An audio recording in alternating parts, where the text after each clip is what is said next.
Previously on the Untitled Beatles podcast. The following episode recap has been generated by ChatP3Z. Last week, the Gab 2 began their deep dish on George Harrison's 1987 release, Cloud 9. They'd intended to dedicate last week's episode to side 1 of this comeback album, but were sidetracked with too many Beatles-adjacent hot takes about 8-track tapes, and the Channel 5 news at 10, with Carol Marine and Ron Majors. We also witnessed the debut of Format Foyer. We learned that, upon Cloud 9's release, then 12-year-old Tony had yet to care deeply about solo Beatles works. And then 13-year-old TJ was already a music snob attempting to claim the Beatles to himself. We also discovered that both Tony and his uncle correctly think Don Henley's Dirty Laundry freaking sucks. And, it turns out TJ is taking payola from Big Radio. That's your ChatP3Z recap. And now side 1 of Cloud 9. Owned and operated exclusively by iHeartRadio. Untitled Beatles podcast. Tony, are we doing side 1 based on the album and cassette and CD? Or are we talking about the track listing from the 8-track, which goes from Cloud 9 to Wreck of the Hesperus? Oh, really? Okay, wow. Yes, it do. Right, because, 8 tracks and sometimes cassettes were in different orders. Then it's so funny. But it all has to do with, like, how much tape is involved and how much room to accommodate so you don't have gaps in sound. That's the reasoning behind all this weird shuffling of the playlist. Yeah, or people just, Dave Dexter Jr. got real high, man, when he was mastering this thing. Well, TJ, let's just do the traditional order, if you don't mind, in the grand tradition of tradition.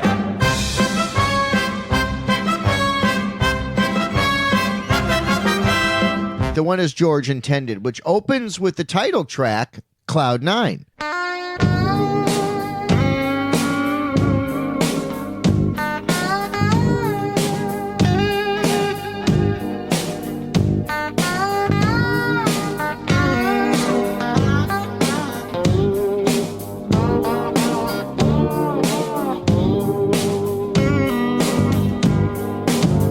Pot simmerer, TJ, not a pot boiler. This is one that I have never really loved. It always kind of felt, starting off, especially the tape of this, like you had to get through it to get to the rest of the album. Yeah, I agree. Yes. So it's this mid-tempo, minor key kind of haunter. There's no big chorus or anything. One of the first songs written for the album, around 1983, 84. There's some tight production, I think. It's a straightforward Keltner beat. You got Clapton on guitar, Elton John plays on this, and Jim Horn on those saxes. I don't think it overstays its welcome, but here's what I think. It sounds like it would fit wonderfully into like a score for one of those like 80s bar fight movies on Cinemax or the Movie Channel or something like that. Yes, and it has a vibe of that kind of Clapton era, the After Midnight remake, and some of that. It's a little too Clapton Duck Records clean to me. Yeah. She's waiting for another love. Joy my dream, tell me yes, bail out should there be a mess. The pieces you don't need are mine. That's what it is. It's certainly, as John would say, au courant. I mean, it's of the moment. It's got that kind of classic rocker in the 80s looking for pop success sheen to it. It's an inviting opening song, but it's a simmerer, as you said. It never quite cooks. No. And Harrison's biographer, Graham Thompson, was also unimpressed, and he said that it sounded like Harrison's personality had been surgically removed. Hey, like a surgeon, cutting for the very first time. Like a surgeon, organ transplants are my line. Better give me all your Gosners. That's a little harsh, but hey, it's the biographer saying that, so. Can we just say right off the bat, Tony, the difference in sound between this record and Gone Troppo, the studio album that preceded it? It is a 180. it doesn't resemble the same artist. Even Somewhere in England, which by the time it was released had been bastardized by both George and Warner Brothers. Right. Somewhere in England's not what I'd call a very good album. Some standout tracks on there. Hashtag Teardrops. Teardrops, I've had my share of crying buckets full of teardrops. So hard to take, I took the soaking with those teardrops. And it feels like I've taken over. Tony, what I do like is it ends great. There's no fade. It ends kind of cold, which I think is a really cool ending because it simmers and before it can build, it's out. It does not overstay its welcome. Yeah, which I appreciate. Yeah, we don't need a fade.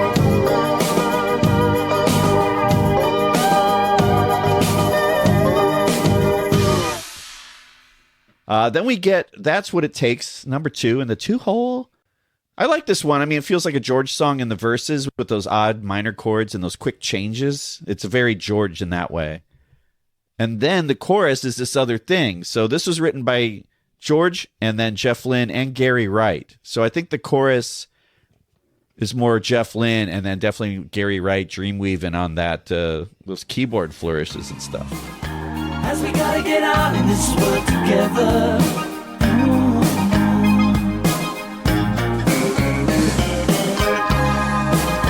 Then we might as well start to make some changes.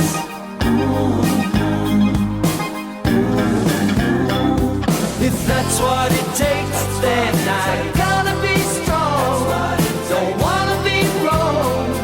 If that's what it takes, the closer I get into that open door, I gotta be sure. If that's what it takes. Buddy, I have loved the sound of this song and the changes of the song since I was 13 years old. This song gets my heart going. It's also the first moment where you know this is a co-ELO production. Yeah. This, I mean, I didn't know this at the time, but the ELO moments in this, and then, of course, when we get to This Is Love, it's heightened even that much more. But That's What It Takes could be a late 70s ELO song. Yeah, man. This is George on roller skates, like skating around the stars, you know, on a green screen with roller skating angels around him. Yes, no question. And it's also done in a way that still feels current. The production in this has that classic ELO sound, but it feels like 1987. Whatever your opinion of music is from that era, it sure feels of that era. Gone Troppo and Somewhere in England did not. Yeah, and I think this has to do with Jeff Lynne, and it's, again, more of a collaboration, whereas I think George had all fingerprints on those previous 2 records in the 80s. All right, now we get something that's got a little tempo to it. Fish on the Sand. I like this one. You know I need you. You know I love you. If I'm not with you, I'm not so much of a man. I'm like a fish on the sand. I was trying to think, is this the most upbeat George Harrison song since Awaiting on You All? I mean, like, how long's it been that there's been this kind of... I'm being facetious. I haven't really done all the research right. beyond The just kind of BPM brainstorming research. this, but it's so great to hear a fun, upbeat tune because you're right. We simmer at the beginning, we build with this lush pop ballad, and now we have a George Harrison rock song, and a great one. He did this live briefly, Tony, on Nice. some of the Japanese dates. It's not on the CD, but this is one he loved enough to do live.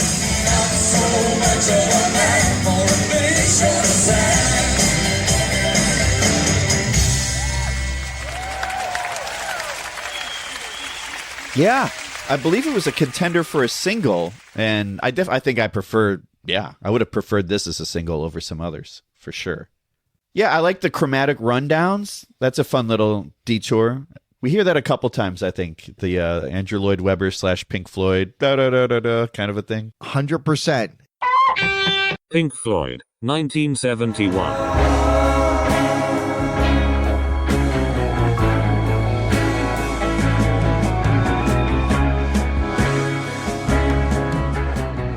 Andrew Lloyd Webber, 1986.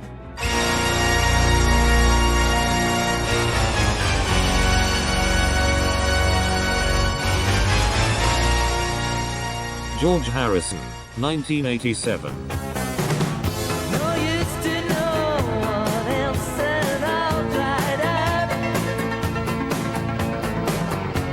Watching all our lives go by. Can't believe you wanna see me cry. I hold it in my heart. And to get on the Jeff Lynne production thing, I'm usually real harsh, like on drum sounds with the gated reverb, the Fine Young Cannibals thing, the In Excess sound.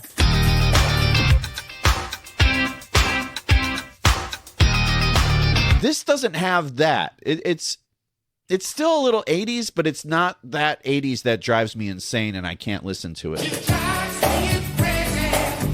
So kudos on the restraint with the 80s drum sounds. Well, that's just it, because it's 80s designed by the guy who's the brains behind ELO. Right. So Jeff Lynne's taste and Jeff Lynne's abilities lent itself to the kind of modern era while holding on to the classic. It's why Tom Petty and Roy Orbison and eventually McCartney after Anthology went to Jeff Lynne to help give them something current that didn't trade in on what they were. This album, in many respects, is the polar opposite of what Paul did the previous year with Press to Play, which was such a push to be current that it lost some of the soul of a traditional McCartney record.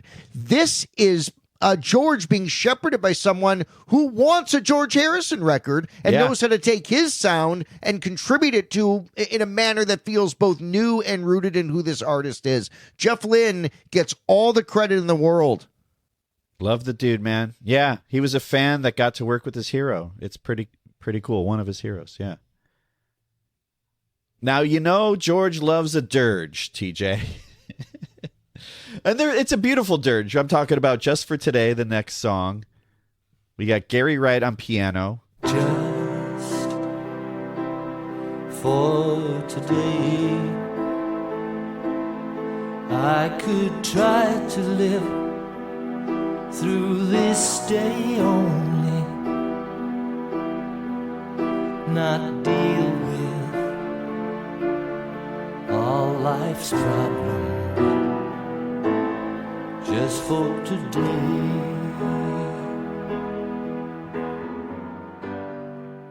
Tony, if I had to make a list of top 10 least favorite George Harrison songs, this would be on that list. Now, I'm a little biased. Tony, I don't know if I ever mentioned on the show to you that I'm a fan of old school musical theater. Kind of grew up on it and love it. And, Okay, sure, I came into knowing this song Just for Today. There is a song from the Marvin Hamlish musical, They're Playing Our Song, that starred Robert Klein and Lucille Ball's daughter, Lucy Arnaz. At the end of Act 1, Lucy Arnaz sings a song written by the great Marvin Hamlish called Just for Tonight. And what I'm saying is Just for Tonight over Just for Today. Just for today, I'll be my feelings. And I know they'll lead me home. So you're Team Arnaz. Yeah, I'm Team Arnazdi. I am Team Lucy Arnaz, and Team Hamlish got to side with my people. And Robert And my Klein people. was a Second City alum. All of us together. That song is us, yeah. TJ, together. Yeah, the Second City, the Cuban, the Jewish. It's a big melting pot of melt. a lot of melting here. Yeah, I mean, it sounds like if Imagine wasn't a good song. Imagine there's no heaven. I'm sorry if people love this one. This is one if we could examine my Cloud9 tape, this is one that has fast forward marks in my yellow Sportsman.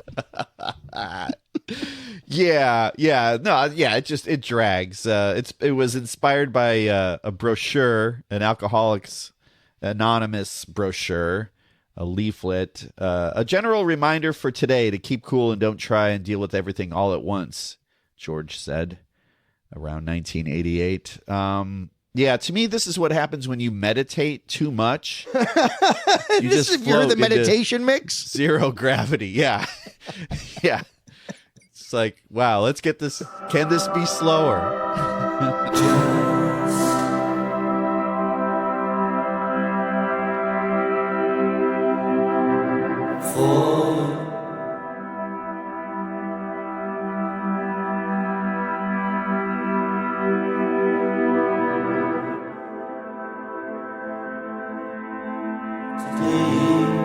This album meant like everything to me for about 14 months. I mean, Right. it's like that was just the era. The cool part of it, to be a Beatle fan and have a major new release and a solo be taken seriously, that part felt great. The Got My Mind Set on You being the only song anybody had ever heard before made me crazy. So you wanted them to listen to Just for Today? No, I'm not an idiot. I want to give them Blow Away. Right. Yeah. Because for me, yeah, I came on after this record, so I started from the beginning, and I never really got, the 80s turned me off, so I never really got to know this record. So having heard so much, I know we're just midway through side one, but having heard so much of the George Harrison catalog at this point, Tony, in prep for the show and kind of just getting to know the stuff through the years, do you rank this? I know you're not like a ranker, but do you? Right. Where do you put this in the George albums? Is this material worldy to you, or is it gone Troppo-y to you? It's closer to Gone Troppo, but it's not Gone Troppo. You know what I mean? Right. Yeah. I just like the production on 70s stuff. As much as we're giving Jeff Lynne all the credit for making this record sound great, I wonder if I'll speak for myself. I wonder if I'm just congratulating him for not making it sound like a Fine Young Cannibals record, which that production makes me want to jump out a window. Are you saying a Fine Young Cannibals record would drive you crazy? Don't play it.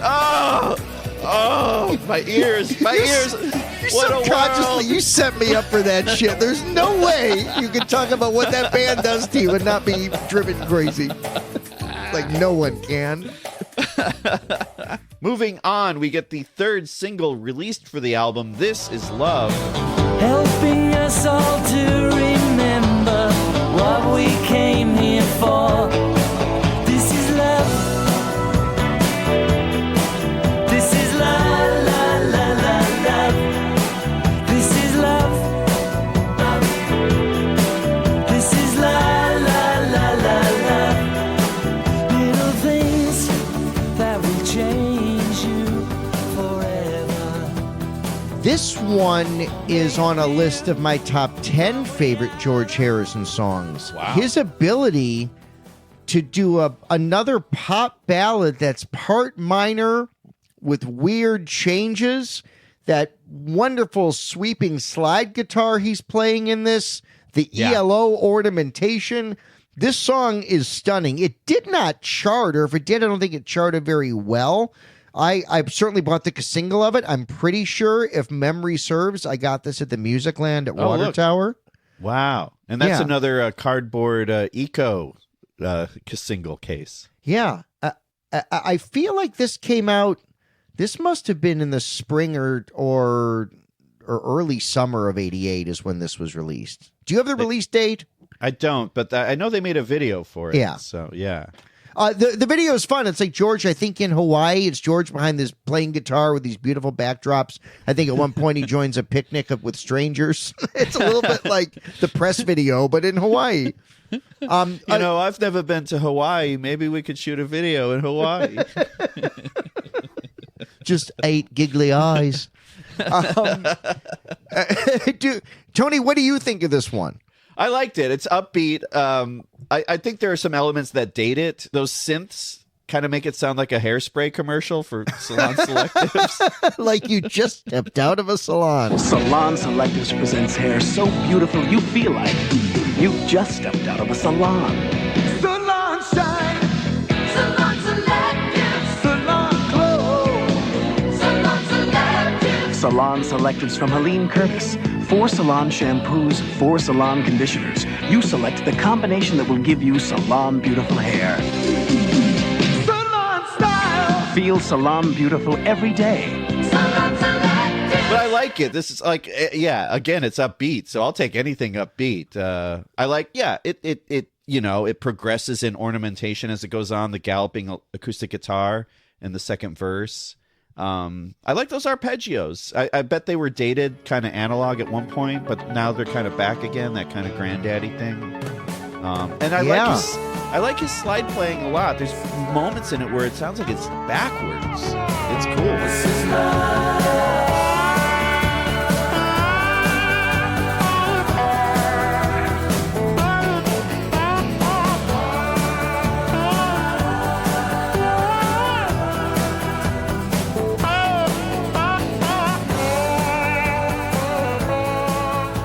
Yeah, and it's so Jeff Lynne beautifully produced, that the arpeggios, the kind of descending keyboard bit. I know neither of us are big lyrics guys. Sorry, Paul Muldoon. But I'm sorry, not sorry. I like music. One of the great things he says, since our problems are our own creation, they can be overcome. It's just a beautiful, simple George Harrison line. Our problems are our own creation. They can be overcome. To a 1950s kind of ELO style backing in that has been a magical moment to me since, puberty. I love this song. That's cool, man. And then we get another single. This is the second one released. When We Was Fab. Co-written with Jeff Lynne. And listen to that count in. Who is that? I know this. Jimmy? Pete? Andy? It was Andy White. Bernie? Yeah. They actually, I mean, he counted it in. It's not anything Ringo, couldn't have done, I like Pete Best's version on Best of the Beatles, too. More from Best of the Beatles on 8-track. With a picture of Dudley Moore being cut from the new anthology to make kids happy. We've lost the plot. No, but you're right. We needed to have him wait for the applause so he could say, "We'll be right back." It's Dudley Moore. Right. Oh, I'm sorry. Yes. No, honestly, most important person. I cannot believe I'm pulling this card, but you strike me as someone who's never been caught between the moon and New York City.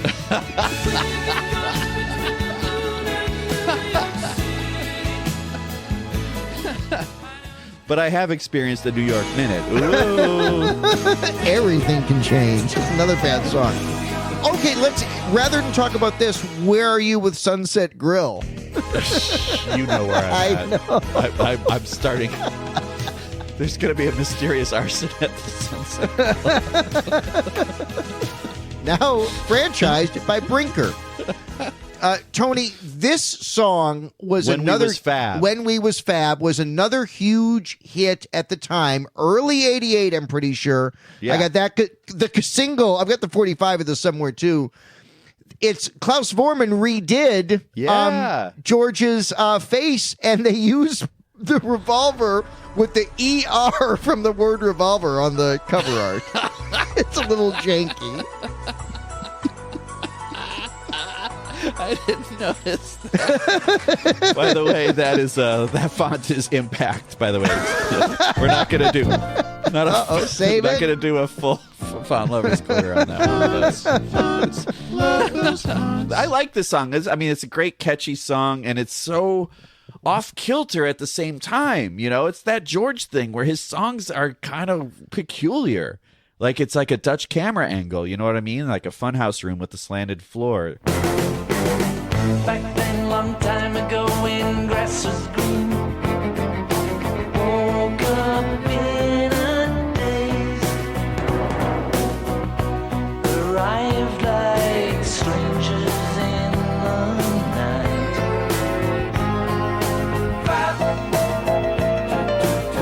Long time ago, when we was fab.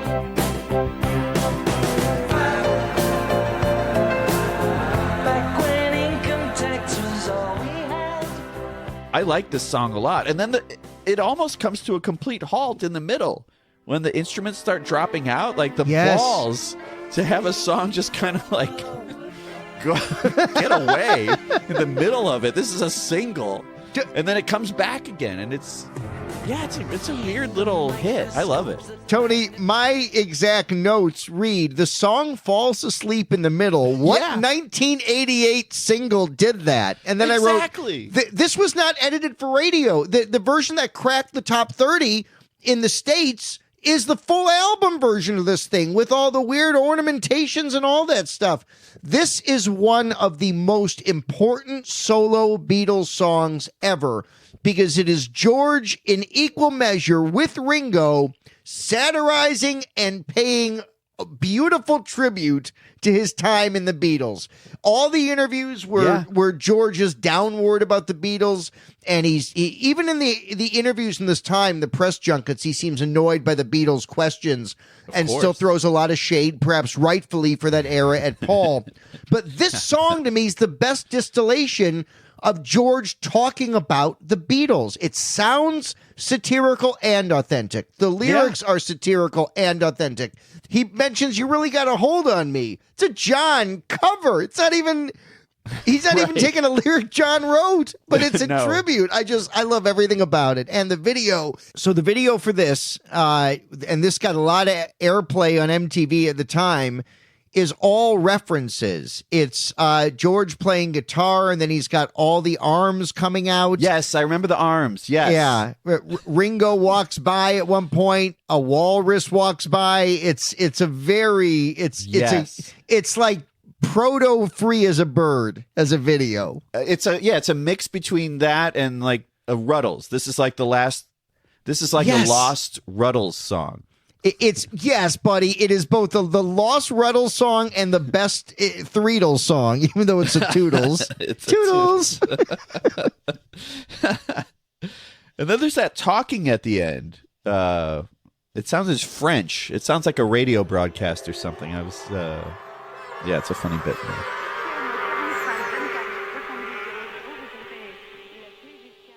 You know that's French Stewart. Oh, I didn't know. There are gonna be some changes made in your morning, Cincinnati. And they're not gonna be pretty. You're gonna have to wake up ugly and deal with the razor man. He cuts clean and he cuts deep, just like the Soup Dragons. Yeah. No, Tony, God is my witness, for a very long time when I was young, I thought it was Yoko. Oh, for real? I really did. Maybe on Sony Sportsman cassette headphones, that's just what it sounds like. Exactly, yeah, the little felt, your felt fidelity. High felt fidelity. 2.1. When it's the personal stereo that lets you hear the music in a whole new way, it's a Sony. The biggest thing at the time, Tony, was the use of the sitar to end it, as we talk about how the song ends. And George playing the sitar, if you listen, I noticed two things. It's mixed weirdly. It doesn't sound like any sitar in any Beatles song. It's got a different kind of sheen to the sound. And he plays the first three notes of Within You, Without You when the sitar starts. That's what I was going to say, because to me it did sound like a Beatles thing, but maybe I was just thinking of the notes. Right, not the production.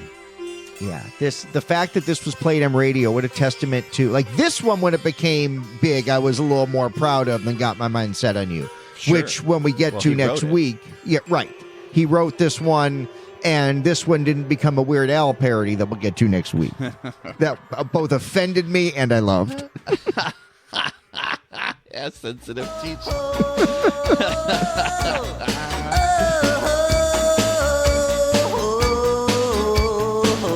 Tony, there is a CD single version of When We Was Fab that I think is also available on a 12-inch, and I think a mini, like a CD3, that features a version of this song with a fake ending where they play the ending again in reverse. So it's got a backwards ending. It's about a minute and a half longer, and then it just starts playing the song in reverse.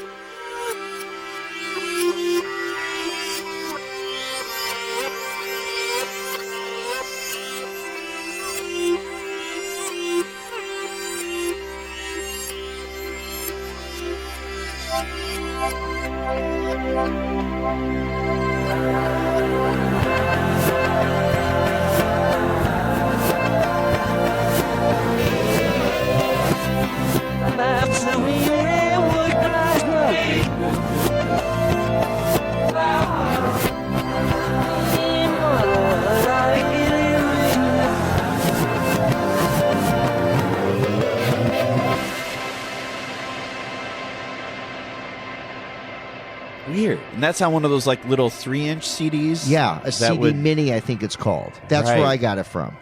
Don't put those in your car. They'll ruin your CD player. Don't play Ultimate Frisbee with a 3-inch CD. Yeah, you'll choke. Don't tell me how to choke. All right, well, that wraps up side 1 of Cloud 9. Stick around next week. We're going to do side 2, right? Or are we doing Bad Boy, TJ? I think if we're doing Bad Boy, we gone. Untitled Beatles Podcast. Like and subscribe.